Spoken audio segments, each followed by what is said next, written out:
on. You got to keep your heart wide open. You got to keep your heart wide open. Though the waves want to push you around, you got to keep your heart wide open till your faith brings you back to solid ground. Sing it with me one more time. You got to keep your heart wide open, though the waves want to push you around. You got to keep your heart wide open till your faith brings you back to solid ground. Till your faith brings you back. Till your faith brings you back to solid ground. Till your faith brings you back to solid ground.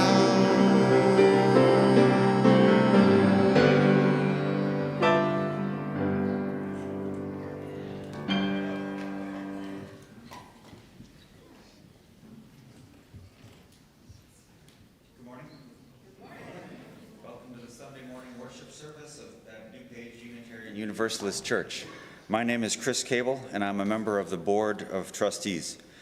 Unitarian Universalism is a faith tradition committed to creating a just and flourishing world for all people. Our Universalist theology tells us that every person is worthy of love. Thus, when we say, whoever you are, wherever you are in life's journey, you are welcome here, this is our message of love to you, inviting your whole self into this space to help us co-create a world centered on our values. We invite you to learn more about us and consider joining this community to enact our values of equity, justice, transformation, pluralism, interdependence, and generosity. If you would like to explore ways to connect and get involved, please stop by the newcomer welcome table between services in the lower annex, or contact Tina Lewis, Director of Membership Engagement. A special announcement, I'm going to invite August up from our Coming of Age class to share an announcement with you all. The DUUC Coming of Age Youth Group is collecting donations, food and clothing items to support people in need through the People's Resource Center. Each month, 3,000 DuPage families in need count on People's Resource Center for free, nutritious food. Your donation can help keep the pantry shelves full. We would love your help in making a difference. If you would like to contribute, please drop off your donations in the corridor between Crevice Hall and the sanctuary from now till March 1st. Thank you in advance for your generosity and for supporting our project. All right, thank you. Well done. So now, if you're online, I invite you to greet each other through the chat. And if you're present here, I invite you to turn to someone you did not come with and greet them with a wave and a good morning greeting.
Together we light this chalice to center ourselves in this sacred moment.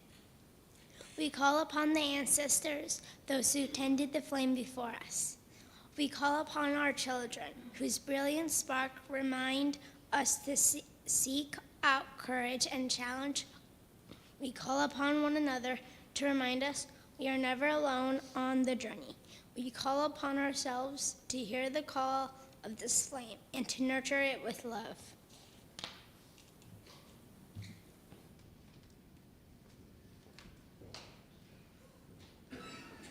Welcome to this place of love, of communal flourishing. We enter this worship space to open our hearts, to expand our minds, and to see the sacred within each other. Come, let us worship together.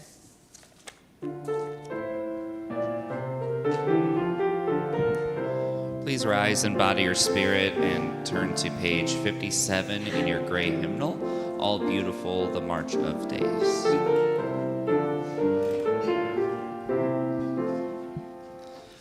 All beautiful, the march of days, as seasons come and go. The hand that shaped the rose hath walked the crystal of the snow, hath sent the hoary frost of heaven, the flowing waters sealed, and laid a silent loveliness on hill and wood and field. O'er white expanses sparkling clear, the radiant morns unfold, the solemn splendors of the night burn brighter through the cold. Life mounts in every throbbing vein, love deepens round the heart, and clearer sounds the angel hymn, goodwill to all on earth. O thou from whose unfathomed law the hearing beauty flows, thyself the vision passing by, in crystal and in rose. Day unto day doth utter speech, and night to night proclaim, in ever-changing words of light, the wonder of thy name.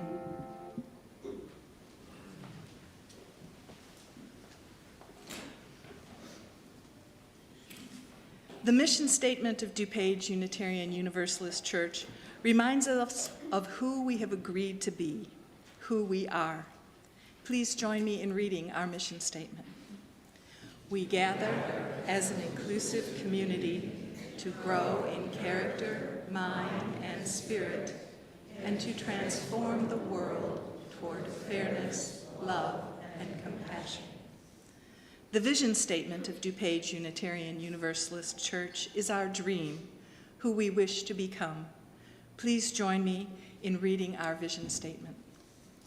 We strive to boldly enact our values toward a just world as we nurture our growth to become a more inclusive and deeply connected intergenerational community. Our vision of beloved community is rooted in the relationships we have with each other, our world, and creation. Each week we share our joys and concerns.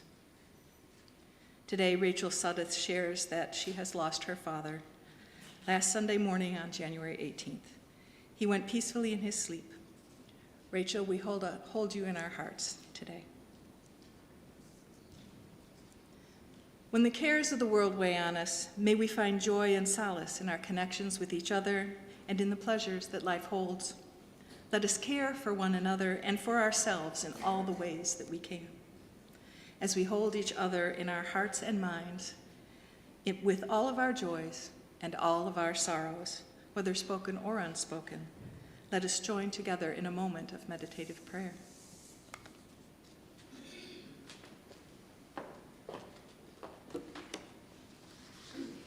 Good morning. I'm the Reverend Dr. Miriam Bernot, this community's community minister. It's good to be here with you this morning. As we begin to enjoy hints of spring, the blessing of longer days, the gift of warmer temperatures like earlier this week, the pleasure of bird songs from time to time, I chose this reading from Howard Thurman's Meditations of the Heart. It is number 183, entitled The Humble Spirit. The humble spirit. I learned the meaning of the humble spirit from the earth. The earth takes into itself the rain, the heat of the sun, and it works with these gifts of life to bring the weight out of itself, to be used for growth and sustenance of all living things.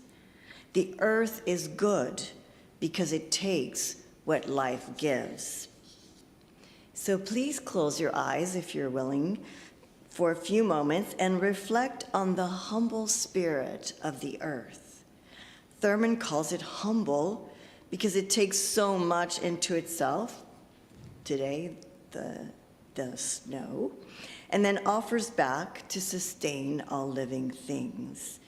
Feel in your spirit, if you can, the goodness of the earth and its humility.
It is time to gather, and I would like to invite all the young people and young at heart to come join me up here for a quick story.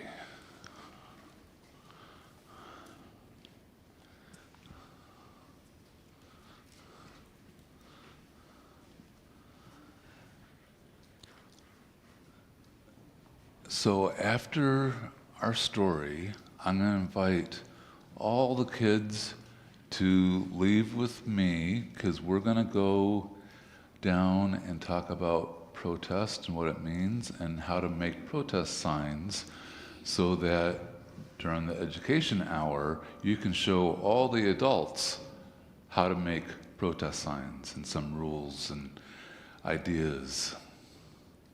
All right? So, have any of you gone on a field trip with school or scouts or with your family to visit nature? Yeah. Did you like it? Yes. Yeah. Because you were away from roads and sidewalks and houses and buildings. And there's a gift to being in different spaces. There's a way the earth can talk to you. And you can talk to the planet, to the green of it, to the sounds of water on the lake or of leaves, and you can be part of the larger conversation that we, as people, have been having with the world since forever. So my story today is titled Emil in the Field, written by Kevin Young, and it is about a boy finding and talking to nature. There was a boy named Emil who fell in love with a field. It was wide and blue, and if you could have seen it, so would have you. He would whisper to it for hours, and it would bring him the yellowest flowers. The bumblebees would sing to him, never sting. Their words were honey, which fed him and led him to wander. His favorite maple was tall as his mother, taller than the other trees who hid the field and filled it with shade and breeze.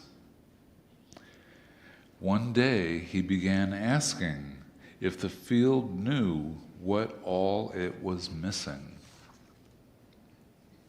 It didn't know the sea or skyscrapers. It didn't know airplanes, well, up close at least. But the field did know fall, knew how many stars there were and just how far. It knew even the ones bright but long gone. Emil would ask his father, what did the field know of weather? Where did it go when covered over by winter? Emil hated how the snow that fell there meant Emil had to share the field with sleds and other loud kids who rode the face of the field without Emil's say-so. Though they love it, and if we share, Emil's father said, who usually had an answer, and learn to take care, it means the field will be here forever. Emil thought and thought. He liked the idea a lot. The field could not be bought or belong to anyone, even Emil, even him. Besides, soon it would be spring, and the bees began again to sing. So I now invite all the kids to follow me out. We're going to go up to the Learning Center and talk about protest and learn how to make signs. Meanwhile, we're all going to sing to the children.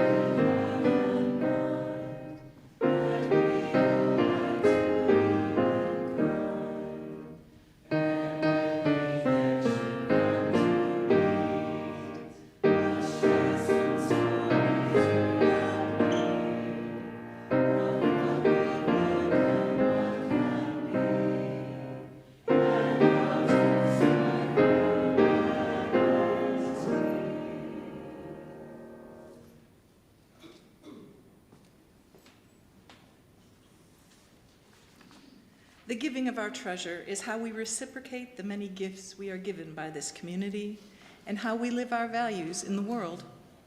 Each Sunday, we offer our financial gifts to both this congregation and to an organization that gives life to these values and makes a difference in the world. This month's special collection is the Tom Galloway Scholarship Fund at the College of DuPage, a legacy of Tom Galloway, who, with his wife Bobby, was a longtime member of DUUC. Tom was a president of the congregation from 1994 to 1996. He established a scholarship program to support African American students at the College of DuPage that our church has been supporting for more than 20 years. Your generous donations pay about a third of the annual tuition for a scholarship recipient, or also have been used by recipients to obtain access to computers, purchase textbooks, or help with living expenses. As we pass our offering plate, know that it is a vessel that connects us to each other through our great gratitude and generosity. So give freely of your thankfulness and abundance, that our values can forever take hold in this world.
Please rise and body your spirit and turn to page 308 in the gray hymnal, The Blessings of the Earth and Sky.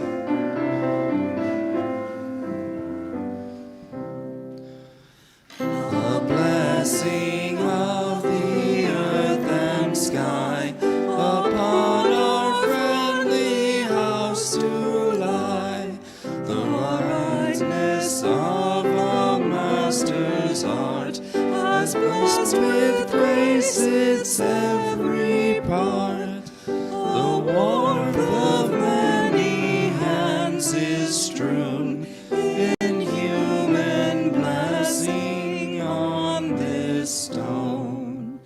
The wind upon the lakes and hills performs its native rituals. The worship of our human toil brings sacraments from sun and soil. With words and music breathe the earth, in nature's wonders seek our worth. Here we restore ancestral dreams, enshrined in floor and wall and beam, a monument wherein we build at their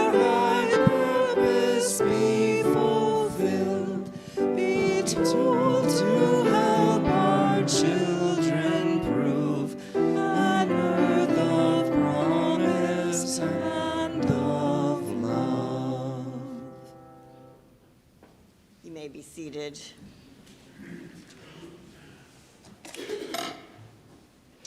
The questions I'll be taking up today are these. Is atheism compatible with theology? For Unitarian Universalist ethicist and theologian Sharon Welch, the answer is a definite yes. Another question.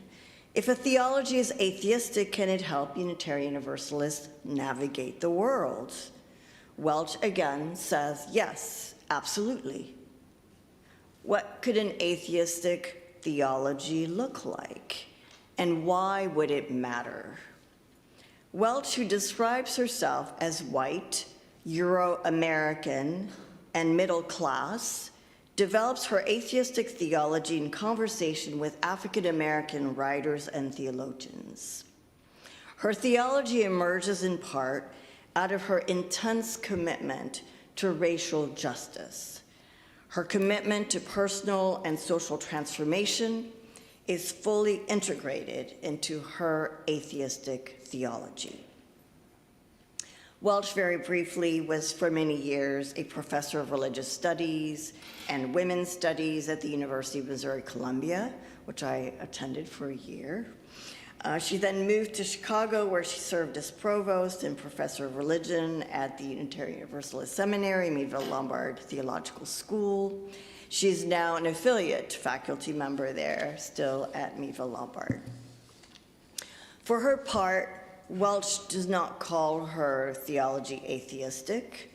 She describes it as a critical, constructive, Euro-American theology of liberation.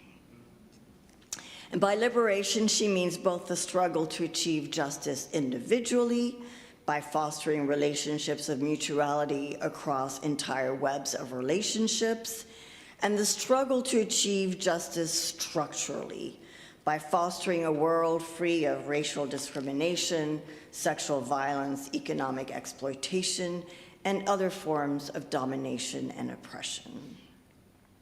Welch believes that the facts of being white and middle class and Euro-American frame her particular vantage point when she's engaged in theological and political analysis. She would argue that similar facts frame the vantage point of each and every one of us. These facts shape our reality. For her, there is no such thing as a universal human reality. To understand her atheistic theology, we first need to understand three kinds of ethics that she proposes. The first ethic is an ethic of control. The second is an ethic of risk.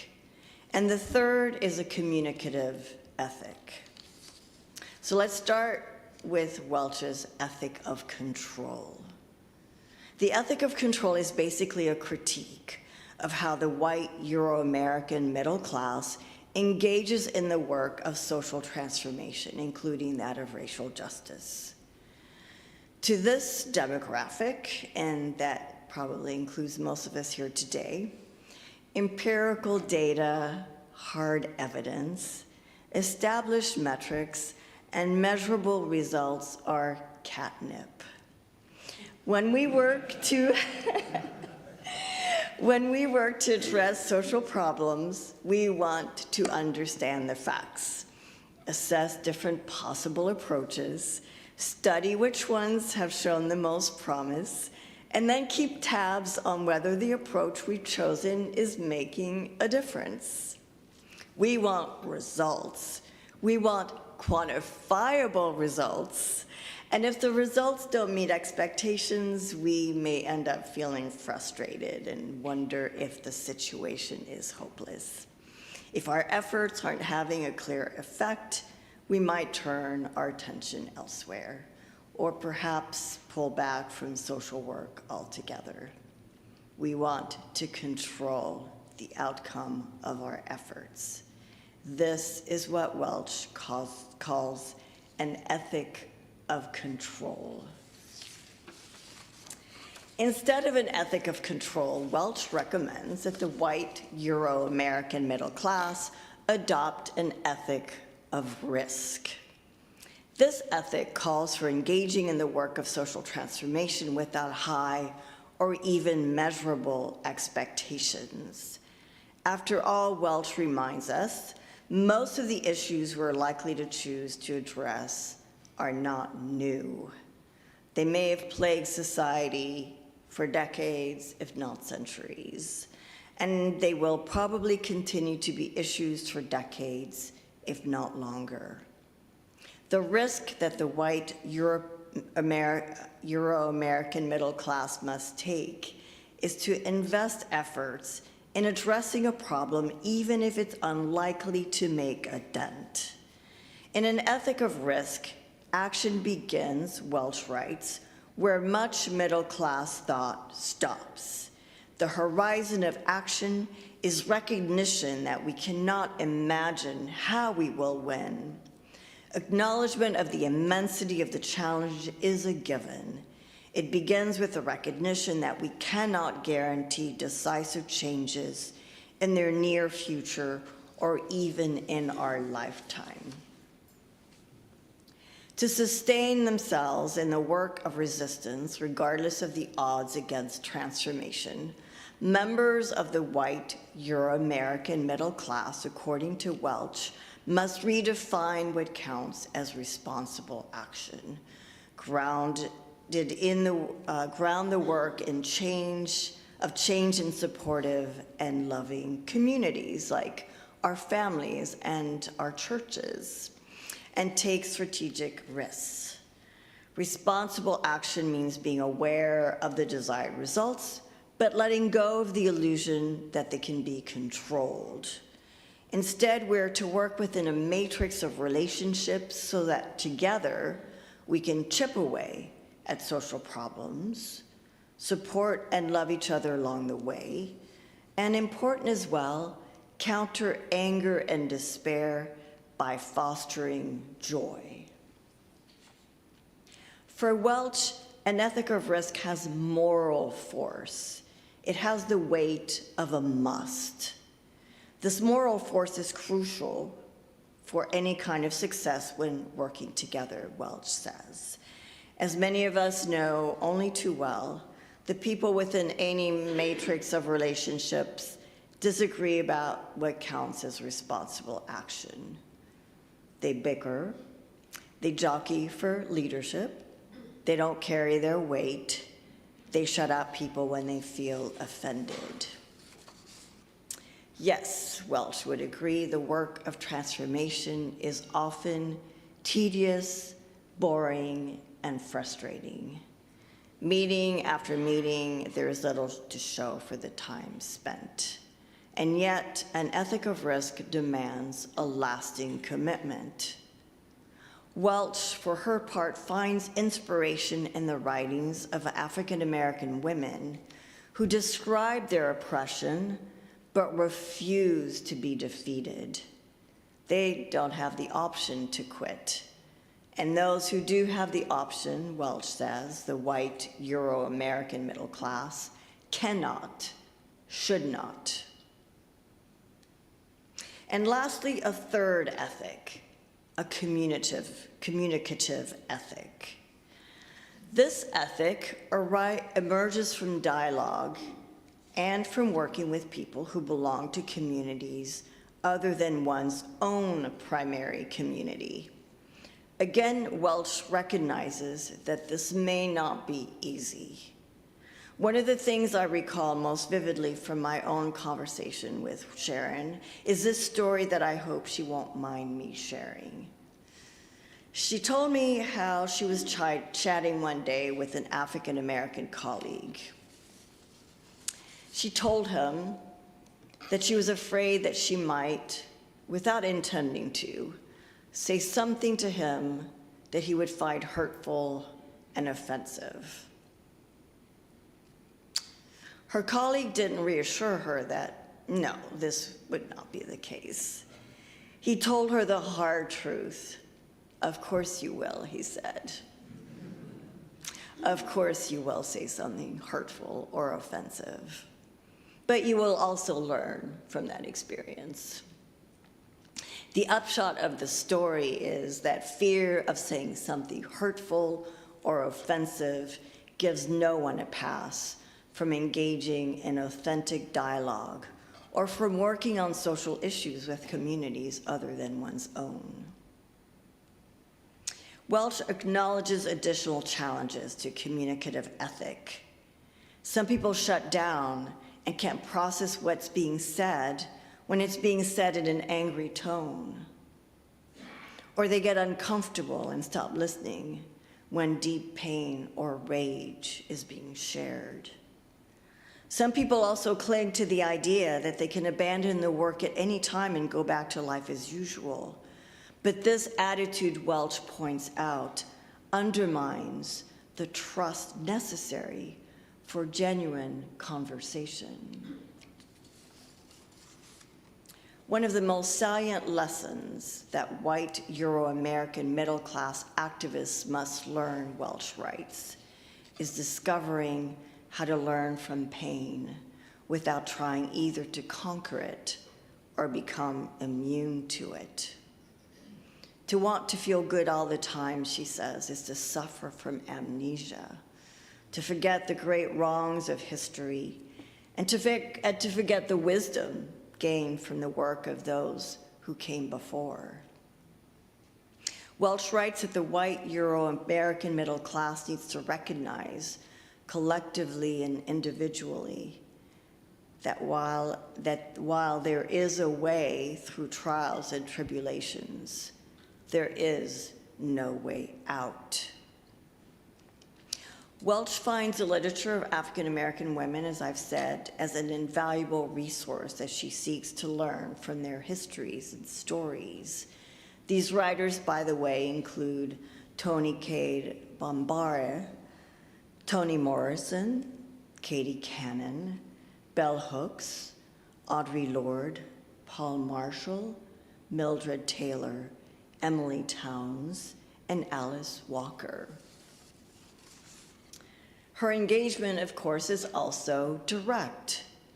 She says, without working with others on projects geared towards social change, it is impossible to maintain the vision and energy necessary to sustain long-term work. Knowing refugees or the poor makes it possible to sustain rage because one is aware of the value of the lives being so unnecessarily damaged or destroyed. So we now have the background needed to turn to Welch's theology. Welch has written 6 books and many chapters and articles, but I'm drawing on her best-known monograph, A Feminist Ethic of Risk, which she first published in 1990 and revised in 2000. Welch, like so many Unitarian Universalists, rejects classical notions of God. For her, a simple look at human history and the consistent triumph of evil is enough to make such notions untenable, her word. She asks, given the existence of so much evil in the world, how can God be both loving and all-powerful? In her view, such a God is not worthy of worship. She opts instead for an idea of divinity, which she locates in the quality of relationships, lives, events, and natural processes. Unlike an omnipotent God, for her, this divinity is worthy of worship and capable of providing responsible orientation as well as focus and guidance.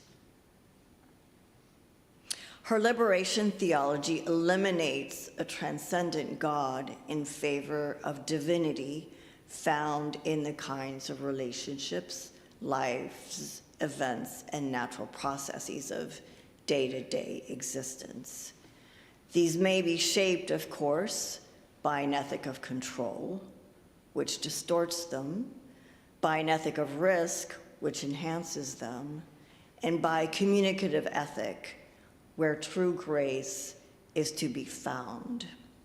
For Welch, grace is not a gift from God. Rather, grace is, she writes, all there is and need be of the divine. Grace takes the form of our healing connections to one another, since it is these connections that are life-giving. These connections may be life-giving, but they are also, as Welch recognizes, quite fragile. Still, she insists on the resiliency of grace and on the divinity of the healing powers of relatedness. The too frequent triumph of evil is tragic and difficult to understand, but it does not call into question the existence of the source of grace. Absent any notion of a God, Welch's liberation theology qualifies as an atheistic theology. Grounded solely in simple and limited notions of grace and divinity, Welch's theology may appear rather skimpy to some. Perhaps by describing her theology within the larger context of her work, the ethic of control, the ethic of risk, and a communicative ethic, it is easier to understand why she chooses to locate divinity and grace solely in these kinds of relationships, lives, events, and natural processes. Still, I want to acknowledge the critique leveled at her atheistic theology by at least one of the African-American writers she so admires. In this case, the respected theologian Emily Towns. While Welch rejects the possibility of a transcendent God, Welch explains that the African-American writers to whom Welch turns for wisdom continue to reflect and debate the nature of such a God. Towns argues that Welch is unable to engage the fullness of their ideas, histories, and experiences, since these include God, who is for them a separate or foundational being. This critique may well extend to anyone with an atheistic theology. How do those who reject a transcendent God enter into authentic relationship with people like Walker or other Black women writers who do believe in such a God? How does an atheistic theology, especially if it starts like Welch's from the position that a classical God is untenable, make space for those who embrace a more classical God? If you enjoy the meditation from the heart written by Howard Thurman that I used for the prayer meditation earlier in this service, I must now confess that I only read the first half. Many of Thurman's meditations are addressed to a transcendent God, and he does so in the second half of the reading I skipped. I chose not to read it because I, in part, didn't want to make the atheists among us uncomfortable. But here's some of what Thurman wrote. I will yield all the hard places of my heart to the softening influence of the Spirit of God. So how should I have accommodated a Towns-like admonition that if the white Euro-American middle class wants to work with African Americans on racial issues, the transcendent God cannot be ignored or expunged?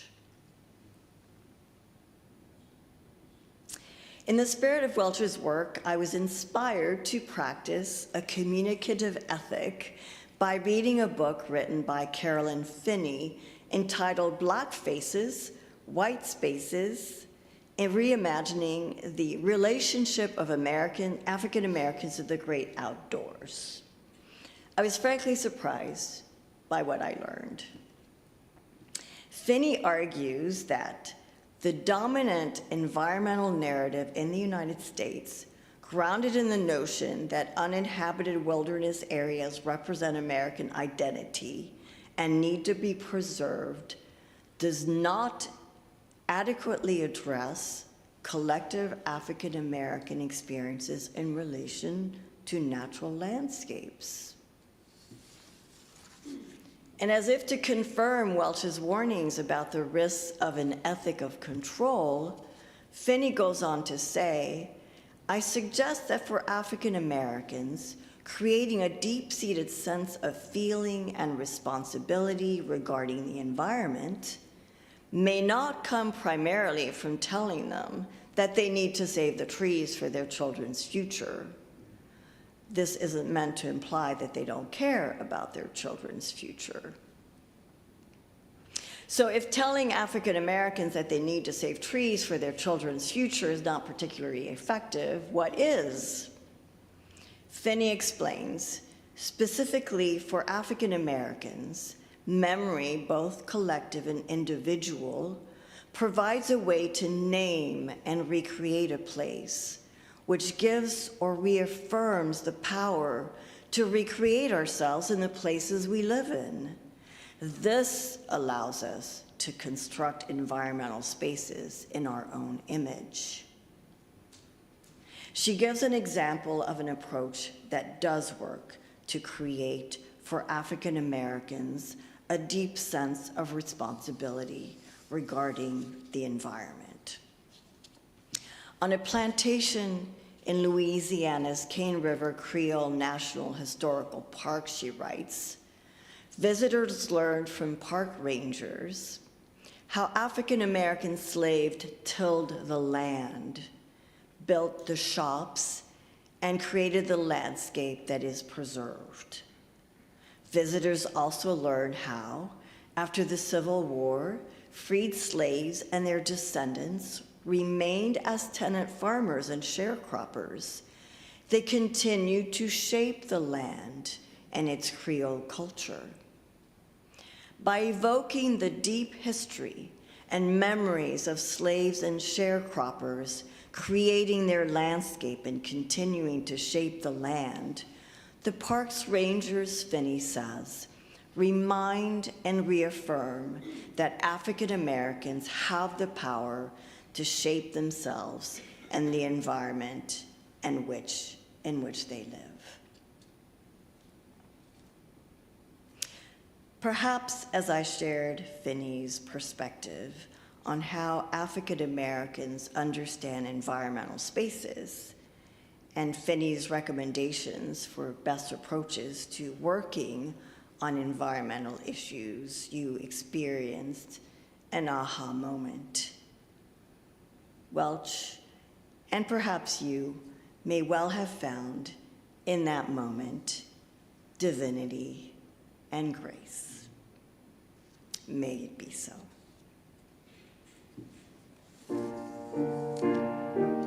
Please now rise in body and spirit and join with me in singing hymn number 345. With joy, we claim the growing light.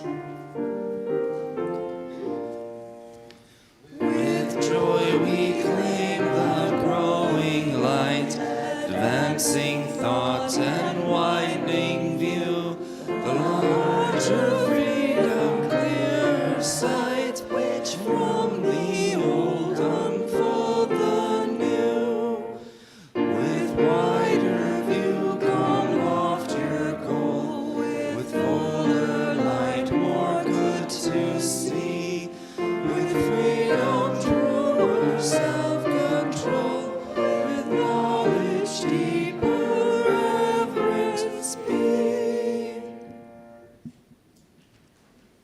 You may be seated. I close now with these words. In the spirit of light, of love, we have gathered. In the spirit of love, we depart. May we carry the strength and wisdom gained here out into the larger world.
please join me as we extinguish our chalice? We extinguish the light of this chalice, but not the light in our hearts. Until we meet again, may the warmth of our community carry you.